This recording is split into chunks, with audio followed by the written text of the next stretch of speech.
Hello everyone, जय हिंद। Welcome to Jha sir academy for IAS. हम करने जा रहे हैं मेंस का प्रीवियस ईयर क्वेश्चन एनालिसिस और आज हम देखेंगे general studies paper 3 biodiversity and environment section से एक क्वेश्चन। मैं उम्मीद करती हूँ गाइस आप लोगों ने इस क्वेश्चन को अटेम्प्ट किया होगा और एक बहुत अच्छा आंसर फ्रेम भी किया होगा। सो गाइज आज हम एक बहुत ही इंपॉर्टेंट टॉपिक के बारे में पढ़ने जा रहे हैं। हमें बहुत बार ये न्यूज़ में भी देखने को मिलता है, हॉट टॉपिक है बिल्कुल। तो इससे रिलेटेड एग्जाम में कुछ ना कुछ तो इससे रिलेटेड पूछा ज़रूर ही जाएगा। तो गाइज एक ही जगह पे अपने पॉइंट्स नोट करके रखेगा जो आज आपको मिलने वाले हैं। बहुत ही अच्छे पॉइंट्स हैं और आपका पूरा टॉपिक यहाँ पे कवर हो जाएगा उन्हीं पॉइंट्स में। ठीक है, तो आज हम एनवायरनमेंट इम्पैक्ट असेसमेंट के बारे में पढ़ने जा रहे हैं। एनवायरनमेंट से रिलेटेड तो वैसे भी आज टॉपिक क्या हो गया है, बहुत ज़्यादा इंपॉर्टेंट हो गया। एनवायरनमेंट बहुत ही ज़्यादा ज़रूरी है, तो उससे रिलेटेड तो क्वेश्चन आएगा ही आएगा। तो इन पॉइंट्स को आप यूज़ कर सकते हैं एनवायरनमेंट रिलेटेड क्वेश्चंस में भी। ठीक है कि गवर्नमेंट किस तरीके से सोच रही है, किस तरीके से काम करने के लिए आगे देख रही है। तो ये मेंस के क्वेश्चन में बहुत ज़्यादा इंपॉर्टेंट रहता है, क्योंकि हमें गवर्नमेंट की थोड़ी सी टेंडेंसी का पता चल जाता है, आइडिया लग जाता है कि गवर्नमेंट क्या करना चाह रही है या किस तरीके से वो सोच रही है। तो गाइज सेशन को शुरू करने से पहले जिन भी स्टूडेंट्स ने हमारा टेलीग्राम चैनल ज्वाइन नहीं किया है वो तुरंत डिस्क्रिप्शन बॉक्स में जाइए, वहाँ पे आपको लिंक प्रोवाइडेड होगा। उस लिंक के थ्रू आप हमारे चैनल को ज्वाइन कर सकते हैं और उसका बेनिफिट आपको ये मिलेगा कि आपको हमारी सारी पीडीएफ्स का एक्सेस मिल जाएगा जो आप लोगों के लिए अपलोड कर दी जाती है हमारे टेलीग्राम चैनल पे ही फ्री ऑफ कॉस्ट। जैसे कि करंट अफेयर्स की पीडीएफ है या फिर ये जो हम मेंस का प्रीवियस ईयर क्वेश्चन एनालिसिस करते हैं इसकी पीडीएफ्स हैं। और उसी के साथ साथ जो वीडियो लेक्चर्स आप लोगों के लिए अपलोड किए जाते हैं हमारे टेलीग्राम चैनल पे, उनका भी डायरेक्ट लिंक आपको प्रोवाइड कर दिया जाता है।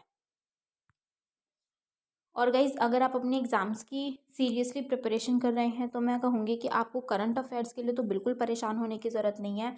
आपको अपना टाइम, मनी, एफर्ट्स कुछ लगाने की ज़रूरत नहीं है। All you need to do is आपको सिर्फ रेगुलर बेसिस पे झा सर अकेडमी को फॉलो करना है। झा सर अकेडमी पे आपके लिए रेगुलर बेसिस पे करंट अफेयर्स की वीडियो लेक्चर्स अपलोड किए जाते हैं। आपको सिर्फ कंसिस्टेंट होके बिल्कुल कंसिस्टेंटली उनको फॉलो करना है। That is more than enough, क्योंकि हमारे करंट अफेयर से बाहर का आपके एग्जाम में कुछ भी पूछा नहीं जाएगा। और गाइज हमारा जीएस का भी pre plus mains batch run कर रहा है, आप उस बैच को ज़रूर ज्वाइन कीजिए, क्योंकि उस बैच में आपको जीएस 1, 2, 3, 4 के बिल्कुल ज़ीरो से तैयारी करवाई जा रही है, जहाँ सर आपको खुद मेंटोर कर रहे हैं उस बैच में। और अगर आप बैच की डिटेल्स को प्रॉपर तरीके से फॉलो करेंगे और झा सर के द्वारा दी गई गाइडलाइंस को फॉलो करेंगे तो आपका एग्ज़ाम निकलने से कोई नहीं रोक सकता गाइज। आपका सिलेक्शन पक्का है, तो ज़रूर ज्वाइन कीजिएगा इस बैच को। और हमारा मेंस का भी आंसर राइटिंग बैच रन कर रहा है गाइज। इस बैच में आपको 500 प्लस क्वेश्चंस की प्रैक्टिस कराई जा रही है। हमारी एक्सपर्ट फैकल्टी हैं, वो आपके आंसर कॉपीज़ को चेक करते हैं, आपको मिस्टेक्स बताते हैं और इम्प्रूव करने में हेल्प करते हैं। और उसी के साथ साथ आपको हर एक क्वेश्चन के रिगार्डिंग एक सैम्पल आंसर भी दिया जाता है और एक वीडियो सोल्यूशन भी प्रोवाइड किया जाता है with proper explanation. So guys अगर आप सीरियसली सिविल सर्विसेज की प्रिपरेशन कर रहे हैं तो आप इन बैचेस को ज़रूर ज्वाइन कीजिएगा। ज्वाइन करने के लिए आप नीचे दिए गए नंबर 9713282838 पे व्हाट्सएप के थ्रू आप कोर्सेज़ की डिटेल्स ले सकते हैं और कोर्सेज़ को ज्वाइन कर सकते हैं। तो चलिए गाइज अपना आज का सेशन स्टार्ट करते हैं। हमारा क्वेश्चन है, how does the draft environment impact assessment notification 2020 differ from the existing environment impact assessment notification 2006। पर्यावरण प्रभाव मूल्यांकन अधिसूचना 2020 का मसौदा मौजूदा एनवायरनमेंट इम्पैक्ट असेसमेंट मतलब पर्यावरण प्रभाव मूल्यांकन अधिसूचना 2006 से कैसे भिन्न है। सो ये question guys GS3 biodiversity and environment section से लिया गया है और ये क्वेश्चन यूपीएससी ने 2020 में पूछा था। तो इस क्वेश्चन में बेसिकली क्या है गाइस, एनवायरनमेंट इम्पैक्ट असेसमेंट, जैसे कि कोई भी प्रोजेक्ट अगर लगाया जाता है, मान लीजिए कोई प्रोजेक्ट अगर स्टार्ट करना है तो उसके लिए पहले क्लियरेंस लेनी पड़ती है कि वो किस जोन में पड़ रहा है, वहाँ पे वो प्रोजेक्ट किस तरीके का है, वो ज़्यादा पोल्यूटिंग तो नहीं है, उससे जो आसपास की लोकेलिटी है या आसपास का जो भी एनवायरनमेंट है वो हैम्पर तो नहीं होगा, कोई इम्पैक्ट तो नहीं होगा। इस तरीके की एक क्लियरेंस के लिए असेसमेंट किया जाता है। मतलब जो भी अगर कंपनी प्रोजेक्ट लगाना चाहती है तो उनको पहले असेसमेंट करवाना पड़ता है, वो क्लियरेंस लेनी पड़ती है। ठीक है, अब वो असेसमेंट का एक प्रोसीजर होता है जिसके थ्रू ये असेसमेंट की जाती है कि भाई एनवायरनमेंट का इम्पैक्ट देखा जाता है, वहाँ के लोगों पे इम्पैक्ट देखा जाता है। वो जब असेसमेंट की प्रक्रिया पूरी होती है, वो असेसमेंट की जो प्रक्रिया है, अगर वो पूरी होने के बाद ये सारे क्राइटेरिया को देख के रखा जाता है कि उसको क्लियरेंस दी जाएगी या नहीं दी जाएगी। ठीक है, तो ये जो एनवायरनमेंट इम्पैक्ट असेसमेंट था ये लाया गया था 2006 में। अब 2020 में उसमें कुछ चेंजेस किए गए हैं, तो एक दूसरा एनवायरनमेंट इम्पैक्ट असेसमेंट की नोटिफिकेशन लाई गई 2020 में, उसमें कुछ चेंजेस करके। तो हमें यहाँ पे बताना है कि किस तरीके से उन दोनों में डिफरेंस है, कि 2006 में क्या था और अब 2020 में क्या चेंज किया गया है, क्या उन दोनों में डिफरेंस है। राइट, तो चलिए गाइस स्टार्ट करते हैं अपना आज का आंसर।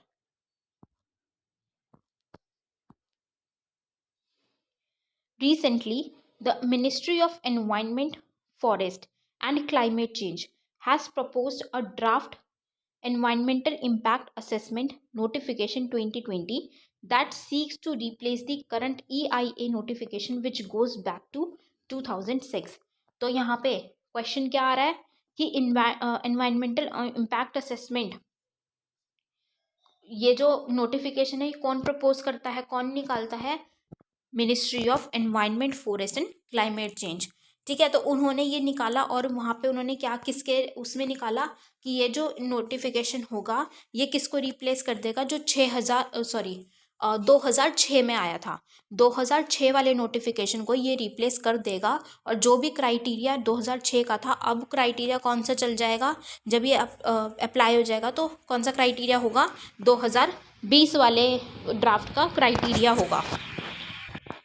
राइट, तो अब हम बात करेंगे कि मेजर डिफरेंसेस क्या थे, ऐसे क्या प्रमुख अंतर थे कि या 2006 वाले में ऐसा क्या था जो 2020 वाले में नहीं है, या फिर 2006 वाले में ऐसा कुछ नहीं था जो 2020 वाले में लेकर आया गया है। राइट, फर्स्ट इज अप्रूवल, अनुमोदन। New draft allows for post facto approval for projects. Now clearances for projects can be awarded if they have started construction without securing environmental clearances. Post facto approval is the violation of fundamental principles of environmental justice and principle of environmental sustainability. Approval का क्या मतलब है? जो 2006 में 2006 में जो environmental impact assessment लेके आया गया था, उसमें क्या था, जैसे अभी मैंने आपको बताया क्या प्रक्रिया थी कि कोई भी प्रोजेक्ट, अगर मान लीजिए मुझे अपनी कोई इंडस्ट्री सेटअप करनी है, तो मुझे इंडस्ट्री सेटअप करने से पहले मुझे वो क्लियरेंस लेना पड़ेगा। पहले असेसमेंट होगी, मेरी मेरी इंडस्ट्री का टाइप क्या है, मैं वहाँ पे क्या काम करूँगी, क्या काम चलेगा, किस तरीके का प्रोजेक्ट होगा, उससे कितना ज़्यादा पॉल्यूशन हो सकता है, क्या क्या इम्पैक्ट होगा। ठीक है, और उस जिस एरिया में मैंने बात किया वहाँ का असेसमेंट होगा कि जो मेरा प्रोजेक्ट है उससे वहाँ के एरिया पे, वहाँ पे जो रहने वाले लोग हैं उन पे किस तरीके से इम्पैक्ट आएगा। तो वो पूरा जो उनका प्रोसीजर होता है, अगर तब पूरा होने के बाद असेसमेंट क्लियरेंस मिलेगी अगर मेरी इंडस्ट्री को, तभी मैं वहाँ पे इंडस्ट्री सेटअप कर सकती हूँ, अदरवाइज मैं वहाँ पे इंडस्ट्री सेटअप नहीं कर सकती। ठीक है, ये तो किसके अकॉर्डिंग था, 2006 के अकॉर्डिंग। लेकिन अभी ये क्या किया गया कि इस जो 2020 में लाया गया है उसके तहत क्या हुआ है कि आप कोई भी प्रोजेक्ट स्टार्ट कर सकते हैं, और आप क्लियरेंस प्रोजेक्ट स्टार्ट करने के बाद या इंडस्ट्री सेटअप करने के बाद आप वहाँ पे क्लियरेंस ले सकते हैं। तो उनको ये चीज़ दे दी है, बट देखा जाए तो ये गलत है। क्यों? अगर वहाँ पे इंडस्ट्री सेटअप हो जाएगी तो उसको बंद कराना मुश्किल हो जाता है। क्यों? अब एक इंडस्ट्री सेटअप हो गई तो वो एम्प्लॉयमेंट भी जनरेट करेगी। ठीक है, लोगों को रोज़गार मिलेगा। तो वो लोग, अगर वो इंडस्ट्री बंद की जाएगी तो वहाँ पे जिसने इंडस्ट्री सेटअप करी है उसका बहुत ज़्यादा, जो वहाँ पे इंफ्रास्ट्रक्चर या उस इंडस्ट्री को सेटअप करने में जो उसका फाइनेंस लगा है उसका भी लॉस होगा। और जो लोग वहाँ पे जिनको एम्प्लॉयमेंट मिली है, रोज़गार मिला है, वो भी बेरोज़गार हो जाएंगे। तो इसीलिए पहले वाला बल्कि इसमें बेटर था कि पहले ही क्लियरेंस ले लो। लेकिन यहाँ पे, और ये फैक्ट क्यों लाया गया था, क्योंकि कोरोना पैंडमिक की वजह से इंडस्ट्रीज ठप हो गई थी। तो ज़्यादा से ज़्यादा इंडस्ट्री सेटअप हो, ज़्यादा से ज़्यादा सेक्टर बड़े, एम्प्लॉयमेंट जनरेट हो, उसकी वजह से ही ये लाया गया था कि भाई जल्दी से जल्दी बस इंडस्ट्री सेटअप कर लो। इम्पैक्ट असेसमेंट जो है या क्लियरेंस है वो आप बाद में ले सकते हो सेटअप करने के बाद। तो वही चीज़ है। अब ये जो क्लियरेंसेस है वो, अगर आपने कंस्ट्रक्शन स्टार्ट भी कर दी है ना, तो आप उसके बाद भी वो क्लियरेंस ले सकते हो। मतलब आप कंस्ट्रक्शन स्टार्ट कर सकते हो बिना क्लियरेंस के, कंस्ट्रक्शन स्टार्ट करने के बाद आप क्लियरेंस के लिए अप्लाई कर दो। ये उन्हें सहूलियत दे दी है, ये उनको एक तरीके से एक राइट दे दिया कि आप कर सकते हो ऐसा। वो आपको इलीगल नहीं माना जाएगा या पनिशमेंट नहीं दी जाएगी उसके अकॉर्डिंग। लेकिन अब ये जो पोस्ट फैक्टो अप्रूवल है, ये क्या है? It is the violation of the fundamental principles of environmental justice and principle of environmental sustainability. ये एक वॉयलेशन है फंडामेंटल प्रिंसिपल्स का, कि एनवायरमेंट के साथ जस्टिस थोड़ी ना हो रहा है। ये एनवायरनमेंट जो हमें आज के टाइम पे बहुत ज़्यादा ख़राब दिख रहा है, वो और ही भी ज़्यादा ख़राब हो जाएगा इससे, क्योंकि जस्टिस नहीं हो रही है। कि जब वहाँ पे कंस्ट्रक्शन ही हो जाएगी तो आप उसको तोड़वाएंगे थोड़ी। बहुत मुश्किल टास्क है वो, उसको ख़त्म करवाना, उसको बंद करवाना, तोड़वाना बहुत ज़्यादा मुश्किल टास्क है। तो पोस्ट फैक्टो अप्रूवल डिज़ास्टर की तरह प्रूव हो सकता है, एनवायरनमेंट के लिए भी और वहाँ पे जो लोग रह रहे हैं उनके लिए भी। राइट, तो ये एक डिफरेंस था 2006 और 2020 वाले नोटिफिकेशन में। नेक्स्ट इज पब्लिक कंसल्टेशन, सार्वजनिक परामर्श। कि वो जो हम प्रोसीजर की बात करते हैं एनवायरमेंटल इम्पैक्ट असेसमेंट में, उसमें पब्लिक से कंसल्ट किया जाता है। उस प्रोसीजर में एक स्टेप होता है जिसमें पब्लिक से कंसल्टेशन लिया जाता है, उनसे अप्रूवल लिया जाता है कि आपका क्या विचार है कि इसको क्लियरेंस दी जानी चाहिए या नहीं। और लोग अगर मना कर देते तो वहाँ पे क्लियरेंस रोक दी जाती है। The draft notification provides for the reduction of the time from 30 days to 20 days for the public to submit their responses during a public hearing seeking environmental clearance. अब क्या हुआ है कि अब जो पब्लिक से भी कंसल्ट किया जाता था, ठीक है, पब्लिक अपने ओपिनियन देते थे कि भाई उनको उनके हिसाब से क्या है ये प्रोजेक्ट्स या जो इंडस्ट्री सेटअप होने की बात हो रही है जिसके लिए क्लियरेंस चाहिए, तो वो ठीक है या नहीं है, उनको नुकसान तो नहीं होगा, उनकी आजीविका को नुकसान तो नहीं होगा, उनकी लाइवलीहुड को। तो उनसे ओपिनियंस मांगे जाते हैं। तो जो 2006 वाला नोटिफिकेशन था, उस नोटिफिकेशन के अकॉर्डिंग 30 दिन दिए जाते थे, मतलब 1 महीना दिया जाता था। 30 दिन के अंदर अंदर लोगों को अपना ओपिनियन देना होता था कि वो क्या उनके हिसाब से होना चाहिए, क्लियरेंस दी जानी चाहिए या नहीं दी जानी चाहिए। लेकिन 2020 वाले नोटिफिकेशन में क्या कर दिया है, इस टाइम को 30 दिन को कम करके 20 दिन कर दिया है कि 20 दिन के अंदर अंदर लोगों को अपने ओपिनियन देने पड़ेंगे, अपना सबमिट करना पड़ेगा कि ये जो क्लियरेंस है वो दी जानी चाहिए या नहीं। अगर उन्होंने नहीं दी 20 दिन में तो क्या होगा, वो क्लियर कर दिया जाएगा, उनकी तरफ से क्लियर मान लिया जाएगा, एज्यूम कर लिया जाएगा कि लोगों को कोई भी प्रॉब्लम नहीं है। लेकिन यहाँ पे प्रॉब्लम क्या है कि 20 डेज बहुत कम होते हैं। 20 डेज में वो लोग उसको समझेंगे, क्योंकि कॉमन मैन के लिए उसको समझने में थोड़ा सा टाइम लगता है, वो एक्सपर्ट नहीं है हर चीज़ को समझने में। तो उनको वो टाइम लगेगा, इतने वो उसको समझेंगे, बात करेंगे, देखेंगे। 20 दिन तो बहुत कम होते हैं भाई।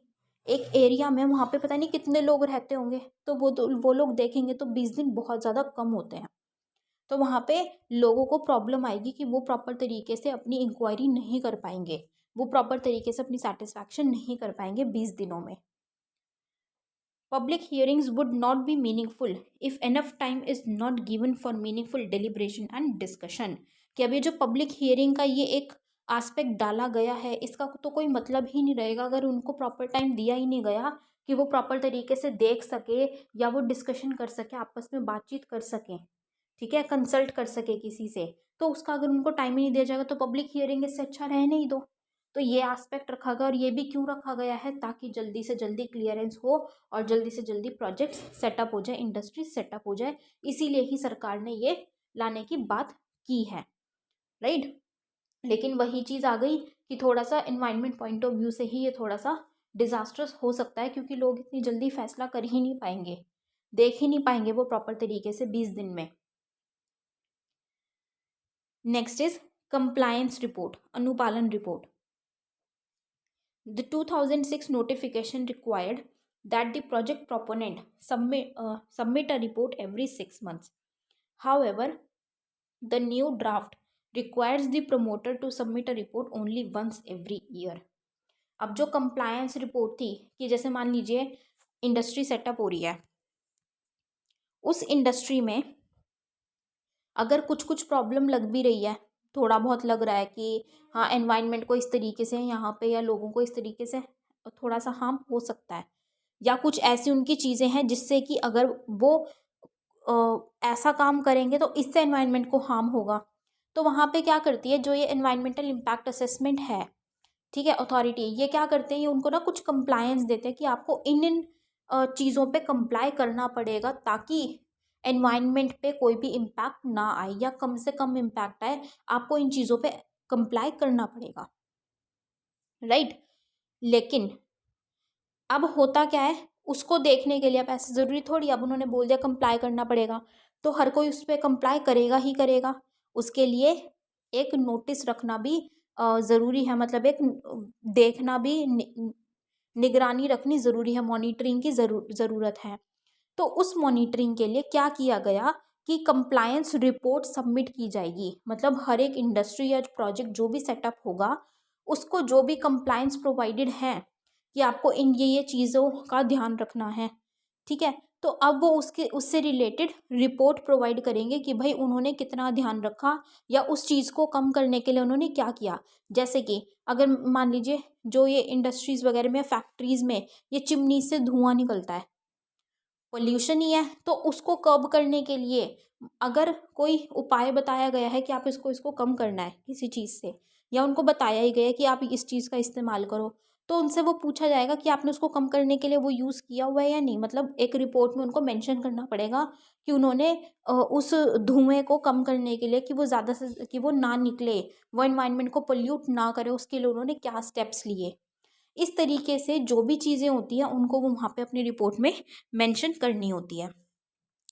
तो 2006 वाली जो नोटिफिकेशन थी उसमें क्या था, जो उनको रिपोर्ट सबमिट करनी होती थी वो 6 महीने में करनी होती थी। लेकिन अब ये जो 2020 में नोटिफिकेशन लाया गया उसमें ये बोला गया कि आपको साल में एक बार करनी है, आपको 6 महीने में नहीं करने की ज़रूरत। मतलब पहले क्या था, एक साल में 2 बार करनी होती थी, लेकिन अब 2020 वाले नोटिफिकेशन में क्या है कि सिर्फ एक ही बार करनी पड़ेगी आपको वो रिपोर्ट सबमिट। तो उसमें क्या होगा, उसमें घपले मिल सकते हैं, ठीक है। और ज़्यादा टाइम के लिए अगर मान लो कोई कंप्लाई नहीं कर रहा है तो वो ज़्यादा टाइम के लिए क्या हो जाएगा, लॉस हो जाएगा एनवायरनमेंट को। तो ये भी देखने को मिल सकता है। तो ये एक डिफरेंस है कंप्लायंस रिपोर्ट में। नेक्स्ट इज डाइल्यूटिंग प्रोसेस, कमज़ोर करने की प्रक्रिया। The central government gets the power to categorise projects as strategic. अब क्या है डाइल्यूटिंग प्रोसेस, मतलब कि अब सेंट्रल गवर्नमेंट ने अपने हाथ में पावर ले ली कि सेंट्रल गवर्नमेंट डिसाइड करेगी, वो कैटेगराइज करेगी प्रोजेक्ट्स की कि कौन से प्रोजेक्ट्स ज़रूरी हैं, स्ट्रैटेजिक हैं, तो उनको क्लियरेंस का वेट ना करें या क्लियरेंस की ज़रूरत नहीं है, वो उनको सेटअप कर दिया जाए। तो वो सेंट्रल गवर्नमेंट के हाथ में, तो वहाँ पे वो हमें डिस्क्रिशनरी थोड़ा सा देखने को मिल गया। तो यहाँ पे भी घपले हो सकते हैं। Once a project is considered strategic, the draft notification states that no information related to such projects shall be placed in the public domain. अब क्या चीज़ है, अगर सरकार ने कोई प्रोजेक्ट को बोल दिया कि ये स्ट्रैटेजिक है, ज़रूरी है, रणनीतिक है, ठीक है, तो उस प्रोजेक्ट से रिलेटेड कोई भी इंफॉर्मेशन, जो भी हमने बात की थी ना कि पब्लिक कंसल्टेशन होती है, पब्लिक हियरिंग होती है, लोगों से उनके ओपिनियंस मांगे जाते हैं, तो उस प्रोजेक्ट के लिए जो स्ट्रैटेजिक है, ज़रूरी है, उस प्रोजेक्ट के लिए ये पब्लिक की कंसल्टेशन नहीं होगी, पब्लिक के सामने उससे इससे रिलेटेड कोई भी इंफॉर्मेशन प्रोवाइड नहीं की जाएगी पब्लिक को। Further, the new construction projects do not need detailed scrutiny by the expert committee not do public consultation. और उससे रिलेटेड जो भी नए कंस्ट्रक्शन प्रोजेक्ट्स किए जाएंगे उसमें डिटेल्ड स्क्रूटिनी, मतलब कोई ऐसी इन्वेस्टिगेशन की ज़रूरत नहीं है कि प्रॉपर हर चीज़ देखनी है डिटेल में, उसकी ज़रूरत नहीं है कि एक्सपर्ट कमेटी जो है वो सारी चीज़ों को देखेगी बारीकी से, उसकी ज़रूरत नहीं है, ना ही वहाँ पे पब्लिक कंसल्टेशन की ज़रूरत है। तो ऑब्वियस सी बात है कि सेंट्रल गवर्नमेंट क्या कर सकती है, यहाँ पे केंद्र सरकार के पास एक ऑप्शन यहाँ पे खड़ा हो गया है कि कुछ प्रोजेक्ट्स को जो उनके इंटरेस्ट में होंगे वो उनको स्ट्रैटेजिक बता के वहाँ पे रख सकते, ताकि वो पब्लिक के सामने जाएंगे ही नहीं और एक्सपर्ट कमेटी भी वहाँ पे ज़्यादा काम नहीं कर पाएगी प्रॉपर तरीके से। ठीक है, तो वहाँ पे हमें करप्शन देखने को मिल सकता है, माल एडमिनिस्ट्रेशन देखने को मिल सकता है। ठीक है गाइस, तो ये क्या थे, ये डिफरेंसेस थे जो कि हमने देखे 2006 और 2020 वाली नोटिफिकेशन में आए हैं। So on the concluding note, the draft EIA rule 2020 envisages consolidating the existing EIA rules and has the potential of alleviating some ambiguity in the present law. However, it must not compromise the existing principles of environmental sustainability. अब क्या चीज़ है, ये जो draft लाया गया है, ये जो EIA 2020 की बात की जा रही है नोटिफिकेशन की, तो उनमें कुछ चीज़ें ऐड की गई हैं, मतलब या फिर चेंज की गई हैं 2006 वाले में ही, उसी में किया गया है कुछ चेंजेस। और वो इसलिए किया गया क्योंकि प्रेजेंट लॉ में जो थोड़ी बहुत दिक्कतें थी उसको कम करने के लिए। जैसे कि क्यों किया गया, जैसे मैंने बताया कि इंडस्ट्रियलाइजेशन बढ़ाने के लिए कि भी ज़्यादा से ज़्यादा इंडस्ट्री सेटअप हो, लोगों को क्या मिले, रोज़गार मिले, एम्प्लॉयमेंट अपॉर्चुनिटीज़ इंक्रीज़ हो जाए, उसके लिए किया गया है। लेकिन उसको इस तरीके से करना है कि एनवायरनमेंट का वहाँ पे किसी भी तरीके से कॉम्प्रोमाइज़ ना हो, एनवायरनमेंट की को प्रॉपर बरकरार रखते हुए एनवायरनमेंटल आस्पेक्ट को ही इस को हमें ऑपरेट करना है, इस एनवायरनमेंट इम्पैक्ट असेसमेंट 2020 वाले रिपोर्ट को, right. So this was all for this question guys. I hope you all have like this analysis. अपना फीडबैक गाइज हमारे साथ कमेंट सेक्शन में ज़रूर शेयर कीजिएगा। So with this we end up this session today here guys. Thank you so much, have a great day ahead. जय हिंद।